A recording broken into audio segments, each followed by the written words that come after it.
Welcome to How to Pronounce. In today's video, we'll be focusing on a new word that you might find challenging or intriguing. So without further ado, let's dive into today's word, Zwischenzeugnis.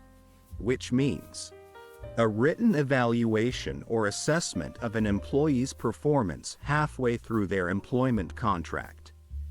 Let's say it all together. Zwischenzeugnis. One more time. Zwischenzeugnis. Now let's split the word into syllables and then pronounce each syllable one by one.